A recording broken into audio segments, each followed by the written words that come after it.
Дистрикт, цил през студио, интервју на Зоран Иванов со Мерита Максути. Мерита Максути, инженер-архитект, американски постдипломски студент од областа на урбанистичкото планирање, некаде по интернетот прочитав дека незиното професионално искуство се протега на разни организации и компании, но секогаш главно со работи поврзани со подобрување на условите за живење, проектирање, инфраструктура, културно наследство и така натаму главно во тој круг. На темата е едукација на студенти на полето на урбанизмот и развојот и ангажирана е на општество во областа на хуманитарното и еколошкото. Тивка, енергична, силна, кротка, скромна, амбициозна. Ова се мои најсубјективни впечатоци за неа, извлечени врз основа на некаква лична пресубјективна перцепција, но таа е во текот на овие минути на Дистрикт, нешто да може и да потврди, нешто да демантира или да коригира sejedno. Тоа и го препуштам неа, а во оваа пригода само ќе дополнам дека потесен интерес во струката е урбаниот простор, планирањето на средината во која живееме и грижата за животната средина, за екологијата, посебно незините несебични заложби за општествени промени на подобро, на похумано, на почовечно. Мерита Максути, добре дојдете од Дистрикт на цил прес студио. Ќе ме демонтирате во нешто или тоа ќе го оставите за потврда? Апсолутно се ќе потврдам. Уште збор два за вас самата. Па, мислам дека комплетно вака ме опишавте во многу кратки црти. Многу сакам да се идентификувам како активист и како човек, односно жена која сака да го подобри општеството и пред се луѓето кои се поред нејзе и со нејзе. Зошто токму архитектурата, поради внатрешна естетика, некоја потреба за уметност, зошто и просторот, зошто екологијата, цел живот ќе гинете за тоа, за другите, само поради својот убав поглед? Не, нема да гинам. Зошто архитектурата? Ајде да почнеме од почетокот. Тоа е многу комплексно прашање и бара комплексен одговор. Значи, архитектурата, зашто цело време бев обкружена со луѓе кои или студира архитектура, или се архитекти. Татко ми беше во средно архитектонско, ама за жал не продолжи. Може би тоа е некако пренесена некоја амбиција. Не е импонирана, значи само некако тивко е пренесена. И пошто понатаму доживеав нешто што уште повеќе ме потикна на тоа конструктивното, значи видов прилично уништување во мојот живот и мислам дека битниот момент беше да се ориентирам во професија која ќе биде конструктивна, која ќе гради, значи, која ќе покаже убавото. Да. Наше македонско општество и средината во која живееме, посебно вие архитектите, урбанистите, вие кои просторот така го перцепирате и како некоја културолошка матрица за живење, ве прави несрекно се ова што ни се случува околу дивата урбанизација и нехигиената и некултурата. Да, сега вака на многу фронтови пак прашањето. Апсолутно дека не прави, да кажем, нелагода мене лично ми прави, зашто урбаното е всушност култура на живење. Значи, нивото на една цивилизација се гледа низ развојот на градовите.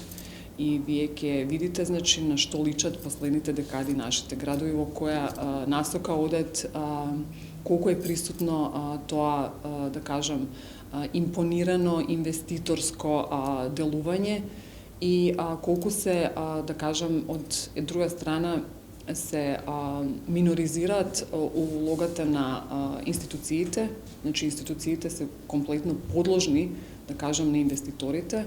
Од другата страна, фелата е премно мотивка. Инвеститорите, да спомнам на Алчевска. Па, сега ќе ја наречам урбана мафија, мислам. Тоа е нешто што ние го користиме, јас го користам, јас сум во таа професија, но не по секоја цена дека треба да се уништува се што е празен простор. Па излегува дека некој Рим антички или не знам пред тоа Египет, да не спомнам нешто, Кина биле по-култивизирани, по-урбано цивилизирани? Апсолутно. Во тоа не се сомневам. Нормално дека има многу други, да кажам, причини, тоа е друг контекст на времето, значи комплетно друго обкружување, но во принцип е истиот пристап. Значи, вие која сакате да покажете дека сте во еден, да кажам, развој или еден степен на развојот, градот е рефлексија токму на тоа. Значи, човекот треба да се поврзува со просторот. И просторот треба да е хуман пред се. Значи, ние сме хумани битија, значи, ние сме луѓе кои треба да живееме во просторот кој е адаптиран за наши услови, односно нешто што нас ке не чини срекни, значи ке не чини слободни во движење. А што да кажеме за Скопје? Сите сме несрекни. Скопје е посебна приказна, стварно Скопје стана и пример како не треба, за жал. И знаете вие, значи, после големиот, фамозниот проект, колку станавме ругло, односно станавме тема и дилема на тоа како не треба пред се, колку е тоа се смешно и несрекно. И во таа смисла и ние сами, поготово луѓето од фелата, се чувствувавме исто така. Значи имаше обиди да се направи нешто, да се смени, така, да се спречи, но проблемот е ако дозволите нешто да се направи, многу е тешко, значи по тоа да се... Студиравте во Америка, кои се пораките од таму низ образованието на струката? Да, во Америка јас бев на урбано планирање и планирање на градовите. Така се вика програмата. И амерички градови се малце поинакви од нашите. Значи, сепак нивните градови се движат на основа на големиот развој, значи на економија, на индустрија. И нивниот концепт на градовите е поинаков од нашиот. Кај нив постои и, како да кажам, концепти, луѓето го сваќаат тоа, дека градовите живеат и умираат. Значи, имаме ние многу случаеви, како што е Детройт, значи, големи градови. Јас имав прилика да го посетам Нуорк, кој е многу близко до Њујорк, значи во Њу Џерси. Мислам, вие буквално ќе видите дека градот умира. Ако падне некој бизнис, умира градот, се селат луѓето, бараат друг простор. Така. Мислам, во просек американците се селат секои 7 години. Ние сме како овде на Балканот закрепостени селани, веројатно тешко ги напуштаме родните огнешта. Така, значи нашиот концепт на живење. Но зато знаеме да ги уништуваме, па веројатно. Така. И тоа е абсурдот кај нас. Ако ние се фалиме кој е постар тука, значи кој подолго живее во градот или кој прв е дојден, тоа се, како да кажеме, во контрадикција со тоа колку ние фактички се грижиме за тоа место. Ако е толку старо, ако ние сме први, значи ние би требало најмногу да се грижиме за тоа. Напротив, од другата страна, значи, американците имаат многу поразвиена смисла за условите, односно средината во која живеат. Но имаат и голем простор, цел континент се. Така е. Сега да вратам овде во Македонија. Промовирате зелен концепт. Тоа е малку, или мене ми делува лаички на темава, спротивно со урбанизација? Не, апсолутно. Ајде. Тоа е во чекор со урбанизација. Значи, урбанизацијата се движи, значи, паралелно со сите други услови. Значи, вие планирате урбанизмот, е планирање на градот, но планирање со сите, да кажам, параметри кои го чинат животот квалитетен во еден град. Вие ќе планирате и згради, и улици, и паркови, значи, и рекреација, и се, значи, тоа во урбанистичкото планирање е и во просторно планирање, значи, пред урбанистичкото е услов. Значи, ние треба да знаеме кај се движиме и каде сакаме да стасаме. Некој тренд, ми се чини од запад доаѓа од таа архитектура или од тој урбанизам на големите зградови кои ги фаќаат површините зелени, па на крововите се насадуваат некакви паркови. Да. Тоа е она, може да кажам, компензација или класична превара?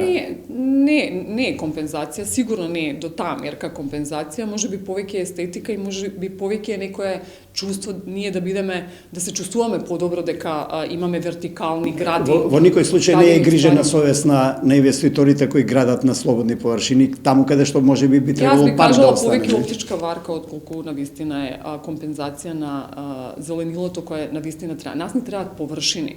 Јас разбирам дека ние треба да се движиме во насока каде се движи светот. Секако дека има алтернатива и да кажеме вертикални башчи или вртови се прават и тоа се убави концепти, мислам.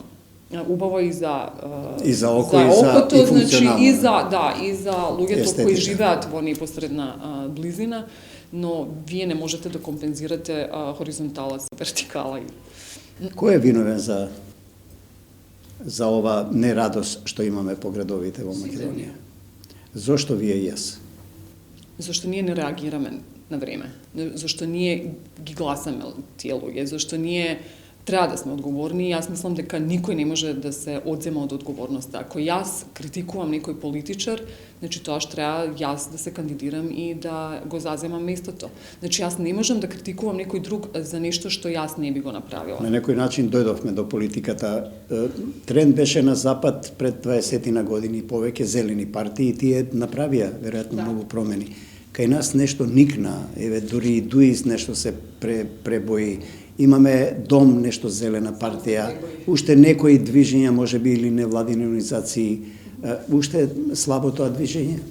Јас мислам дека последната декада Македонија се раздвижи прилично во оваа смисла. Го тврдам тоа со цврсти аргументи, зашто јас бев дел од една организација која направи една голема промена. Што значи дека ние не можеме само да седиме да критикуваме и да не правиме ништо. Значи, во таа смисла, јас се фатив за работа, се едуцирав пред се, па едуцирав и на крај делував. Така да, Еко Герила направи голем бум, значи, како да кажам, во менталитетот или нивото на размислување. Но некаде под политичката сила не успеа, како паркобраните изедоа и Ќотек, дори луѓето, па сепак ни крај згради им ги затворија домовите, погледите и така натаму. Им падна цената и на вредноста на становите. Не? Да, но сакам да кажам од зелениот концепт, мислам дека тие луѓе се токму тој профил на луѓе се тие што ги туркаат промените и што не се плашат.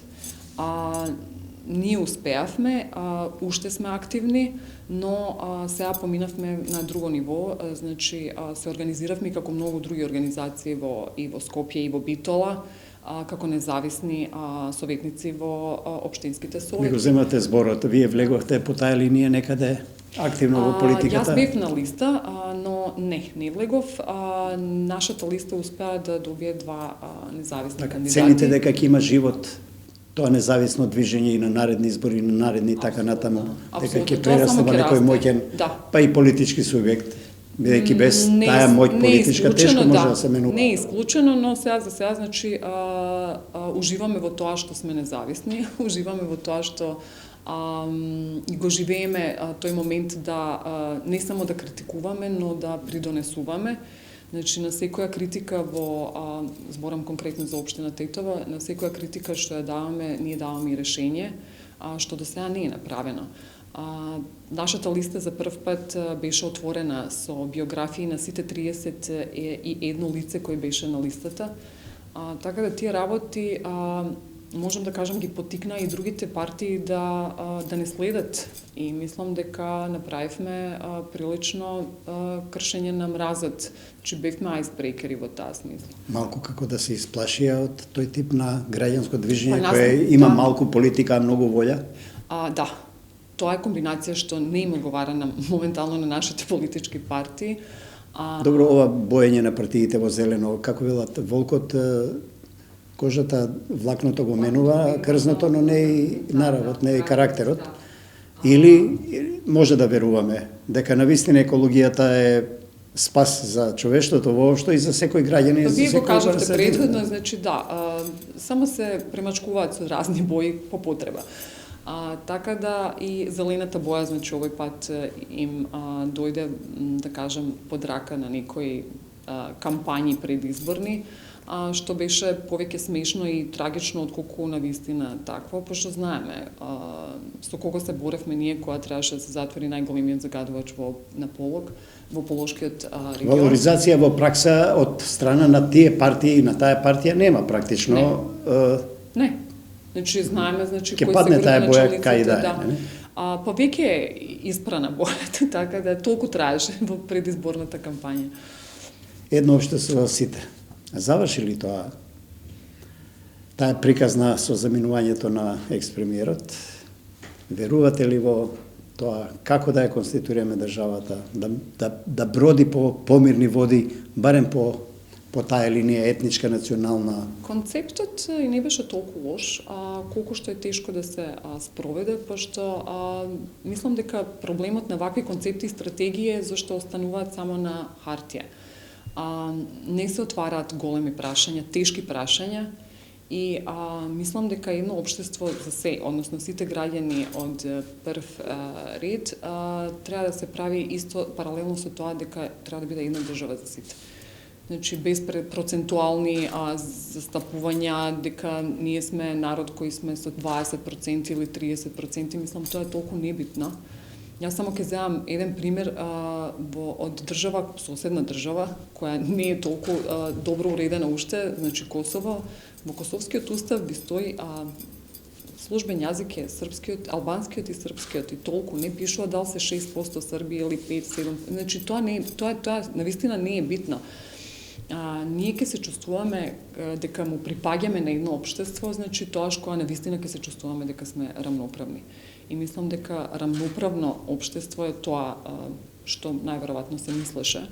На почетокот јас бев многу скептична за концептот, но мислам дека е добар почеток, дека треба да се движи некаде. Сепак е до државата, една држава за сите. Сепак до сега никој тоа не го кажа, значи знаеме која е историјата и јас како албанка, значи поинаку ги чувствувам некои работи и можеби јас не сум и толку објективна. Значи не сум типичен представник на, да кажам, на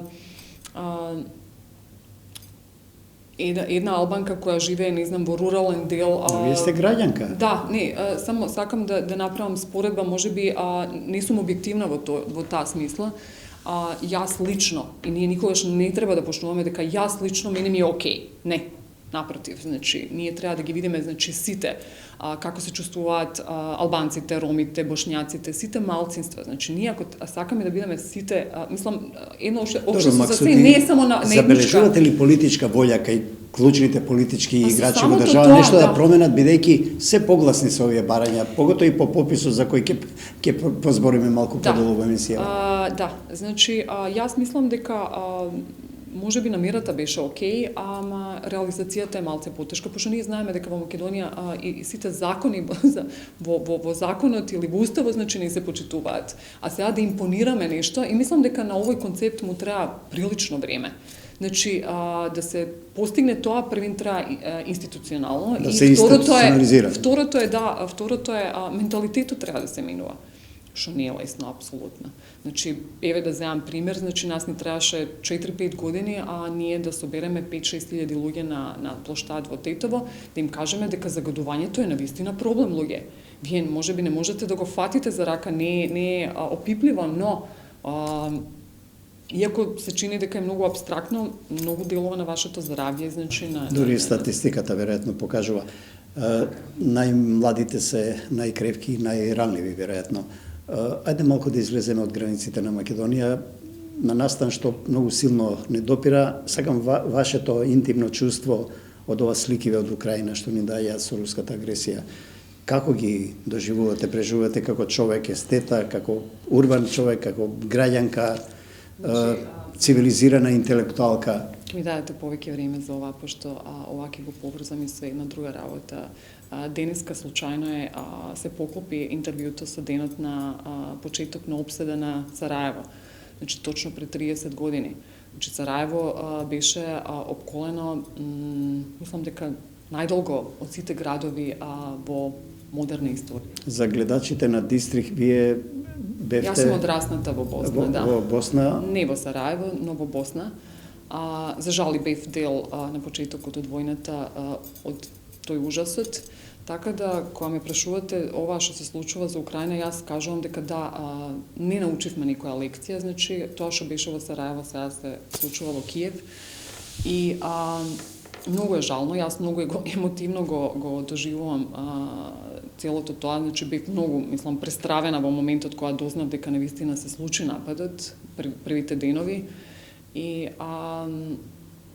што јас сама бев бегалец, значи го имав тој статусот и знам како е да бидеш во таа ситуација.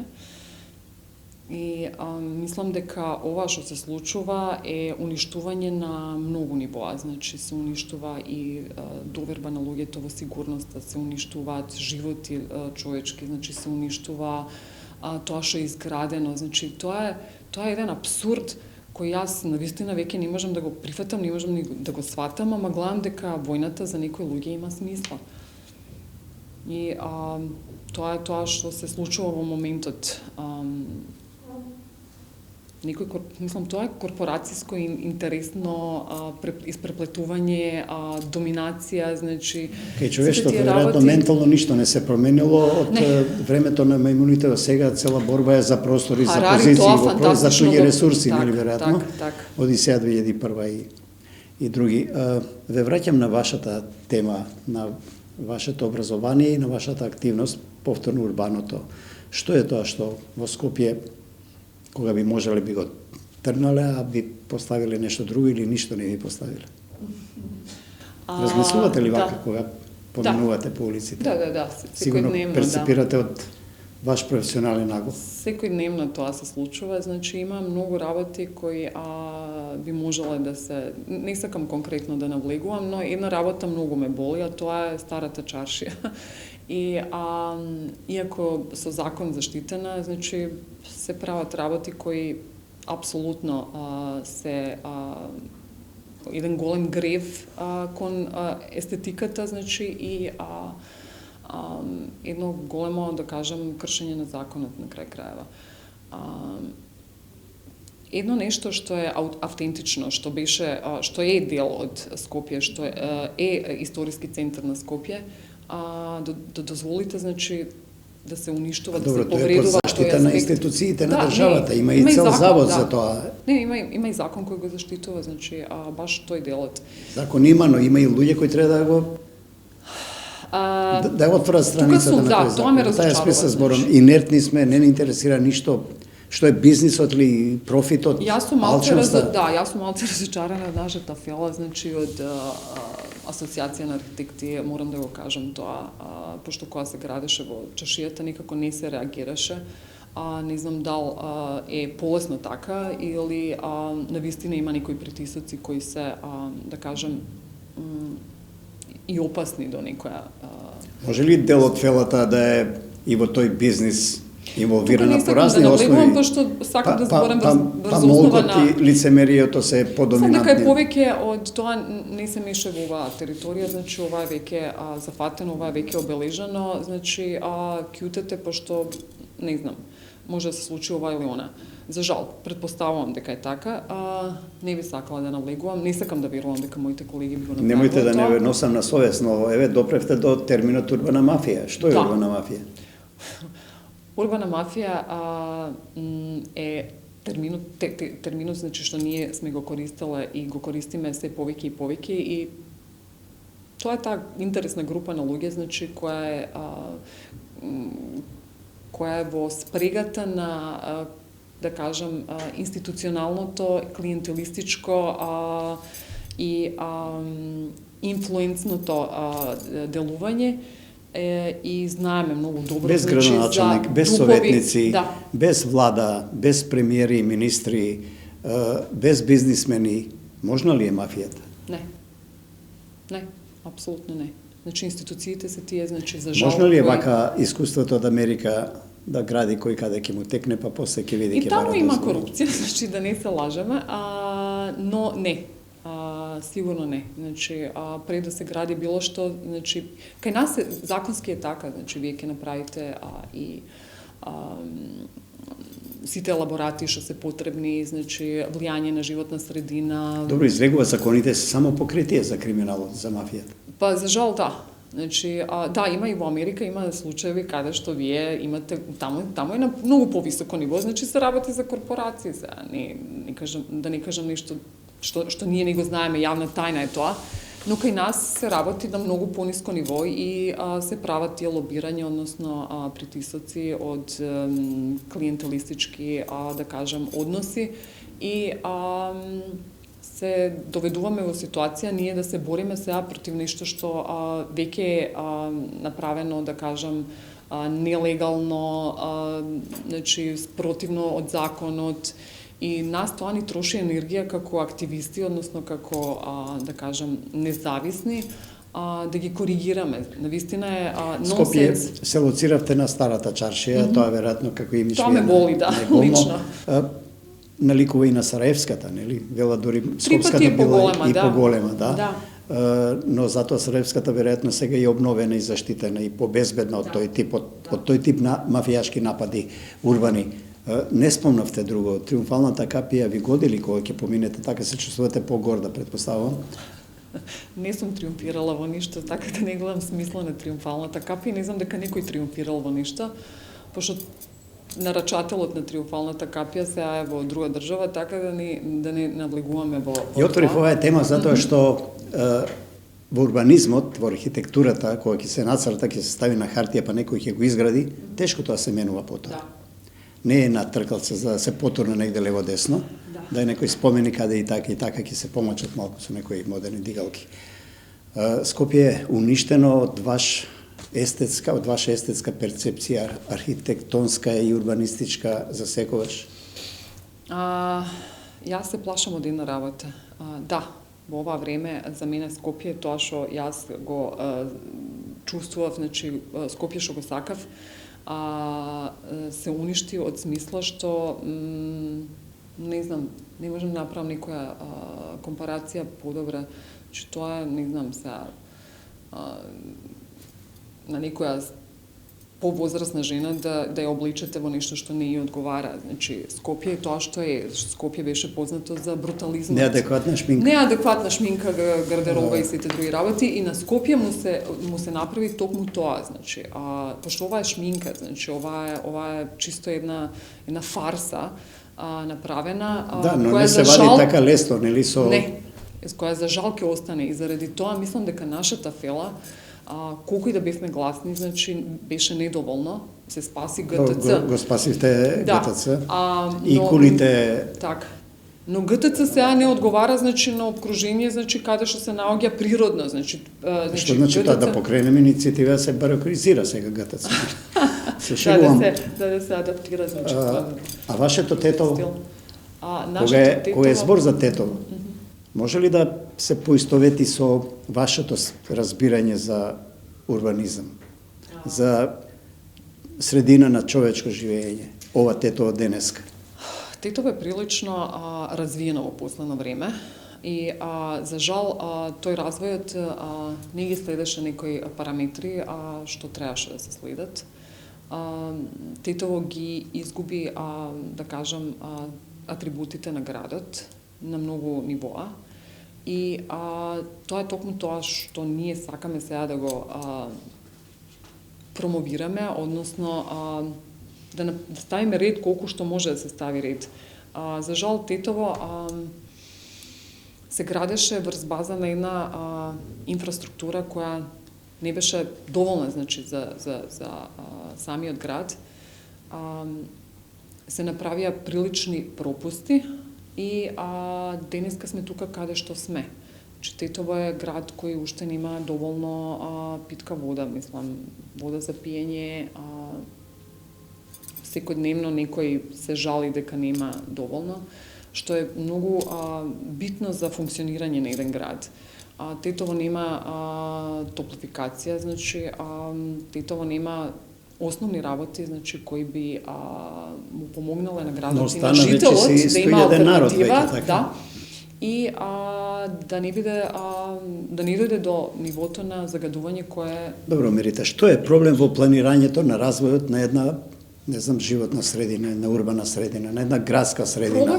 Проблемот е што индивидуалниот интерес е над јавниот интерес. Значи, и тоа е најголемиот проблем. Значи, вие, ако имате пари, значи, ќе купите маркица, ќе сакате да градите, ќе го купите по поволна цена, значи, јас сега, што ќе гледам? Јас ќе гледам како инвеститор да заработам повеќе пари. Значи, ако не е дозволено да се прави зграда од 5+7, значи, јас треба да направам 5+3, мене не ми излегува рачуницата. Јас ќе потплатам некого, значи, ќе направам, ќе го протнам тупот. Веројатно и општините имаат приход плюс. Така, општините имаат логична... Но до кога вака излегува како некакво перпетум мобиле, самите се уништуваме и на крај во тој, како велат она, во тоа тркало ќе не сомеле сите на заедно. Дали се свесни за тоа планерите, политичари, за кого гласаме кога излегуваме на избори? Мислам дека се свесни, но мислат на многу кратки стази, значи мислам дека се прилично свесни, пошто вие ако сакате да го прекршите законот, вие свесно тоа ќе го направите. Вие ќе знаете што е законот. Барем да го прекршуваат, го менуваат законот за да може да го прекршат. Тоа е друга работа, значи тоа е друго ниво на лобирање, значи кога вие од почеток ќе се спремите и ќе го предложите законот така како што ќе ми одговара за 5 години. Како тоа се така фино оди тие градби? Еве Holiday Inn, претпоставам, поддржувате таа градба таму.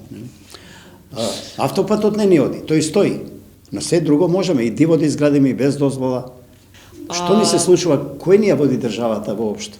Какви политичари кога излегуваме на избори? За кого гласаме? Навистина јас веќе не знам. Толку ми е тоа, толку поставувам милион прашања, значи милион пати, значи, се враќам на тоа дека оваа држава не ја бива, значи, од оваа смисла на функционирање.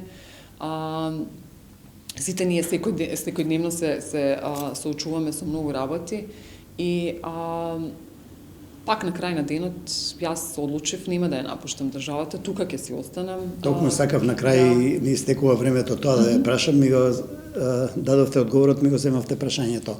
Ке смислам нешто друго за крај.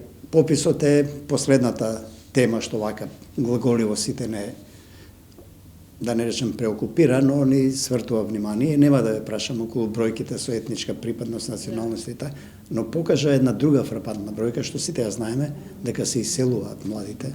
Се иселува Македонија, вие рековте ќе останете, а млади сте, имате шанса и да одите. Што се случува со македонската младост? Сите овие работи што јас кажувам дека секојдневно ние се нервираме за X работи, се една мала причина и тие се нагомилуваат и луѓето на крај одлучуваат. Значи веќе не се иселуваат луѓето како што беше пред 40 години, значи економски причини се иселуваат заради подобар квалитетот на животот. Зошто? Зошто станаа свесни дека квалитет на животот значи многу работи. Значи губење време во сообраќајот, значи зелени површини, рекреација, значи можности да се патува, милион Шалтерот да не ве нервира, нели? Шалтерот да не ве нервира, администрација. Значи, и во ера на технологијата, значи која оди понатаму галопира, значи тоа е толку брзо, вие не можете да барате од младите луѓе, значи уште да живеат во 20 век и со такви некои традиционални, не знам, вредности, традиционалните вредности за себе се супер, значи треба да се, но не можете да го врзувате веќе детето, сега вие ќе останете тука и јас ќе треба да дојдеш тука. Тие се повторно патриоти, тие луѓе што се иселуваат веројатно, нели? Малку се менува менталитетот. Јас можам да кажам дека и како албанка, значи... Кога мислам патриоти, мислам наврзани на местото на раѓање, на живење, на таа емоција, на семејството, на другарите, на пријателите и така. Тоа е фамилиарната структура што ние имаме, јас сум многу горда на тоа, пошто тоа го видов во Америка, колку луѓето можат брзо да станат осамени, не сами, осамени. И мене ми се допаѓа, значи, овој супорт систем ние што го имаме како структура, семејна структура и тоа е фантастично. Но тоа цело време ги кочеше можеби порано, ма сега веќе не. Значи, вие сега можете да работите, мислам дека една позитивна работа што може да се случи е работење од дома, значи, remotely. Значи, луѓето сакаат квалитетот на животот во Македонија. Јас го сакам Балканот, значи ја сакам Македонија, значи ја сакам во сите можности што ми ги дава. И би било идеално, значи, вие да работите сега за некоја, не знам, компанија во Данска, во Америка и да сте тука, значи, да ги трошите да имате тие примања. Значи, тоа е идеално.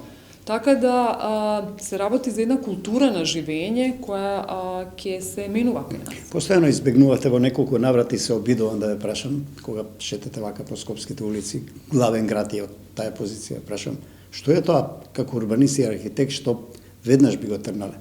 А што би некаде насадиле нешто од вашата визија? Значи, јас мислам дека Скопје и секој град, пошто јас бев многу близко... Ќе ми релативизирате пак. Да, не, сакам да дадам воведба. Еден град се карактеризира, значи, со плуќето на градот. Значи, ако некој град треба да е карактеристичен, треба како Њујорк да има Централ парк. Мислам дека тоа му недостасува на секој од нашите градови. Им недостасуваат и можеби и малите тие pocket parks. Значи, тоа е нешто што јас би го промовирала во градот. Сите овие тенди што излегуваат надвор од фасадите на зградите не се окей. Значи, тоа е фактички узурпирање на јавниот простор. Да ги повикаме уметниците и Канти Бои нешто друго, бар да некој друг лик да направат. Се шегувам малку. Ми го земавте последното прашање, останувате во Македонија, но каде натаму со амбициите, Мерита? Како што ви кажав, значи, јас сум дел од таа независната листа Подобро за Тетова, се надевам дека ќе успееме да направиме, да кажам, позитивен импакт во градот, ќе го посочиме малце градот каде што навистина граѓаните, пошто ние навистина ги представуваме граѓаните и тие гласови што ги добивме од нив, сакаме најдостоинствено, значи, да ги представиме во самиот совет. Сакаме луѓето да се чувствуваат дека се представени, дека нивниот глас е навистина таму каде што треба. До сега тоа не беше случај и многу сум горда на сите други независни листи, значи, низ Македонија, кои успеа чак и тројца кандидати и прилично се гласни. Овој тренд и на наредни избори очекувате да продолжи? Да, и очекувам да има уште повеќе представници во советите, а дај Боже да видиме на некоја независна листа и кандидат независен. Значи, тоа е нешто што ние сакаме да го... Го има на Балканот, пример, и Загреб, например. Да, Загреб е сега, да, апсолутно. Значи, тоа е супер пластичен пример, значи, каде што после сега се случи со Бандиќ, но вие да држите една општина, значи, 3-4 мандати, 12-16 години, значи, навистина, без промени на позитивно, во таа смисла. Окей, мислам дека не е само негативно, значи, владење на некој градоначелник, сега владење, мислам, менаџирање на градот, лошо се изразив, но знаете на крај кога ќе се направи, значи, кој е импактот на целото тоа време траење на менаџирањето, ќе видите, значи, поставувате основните прашања, значи, не што е направено. стравувате дека е дел од вашите советници, може некој да биде искорумпиран од тој тип на урбана мафија за која зборувате? Зошто? Сите се активисти. Значи, сите се луѓе кои веќе се докажани во разни полиња, на волонтерска работа и ќе ви дадам еден пример, чисто да ви кажам, двајца советници што се во Советот на Тетово, значи, својот надоместок што го добиваат, значи, секој месец го подаруваат и сите други наши чланови што се по бордови, го подаруваат во хуманитарни цели. Таа е ваша, покрај другото, таа е ваша актуелна политичка позиција, да речам, иако не директно инволвирани, беше и мотивот да бидете во овој дистрикт. Дистрикт на Цил Престудио, Мерита Максути, ви благодарам. Ви благодарам.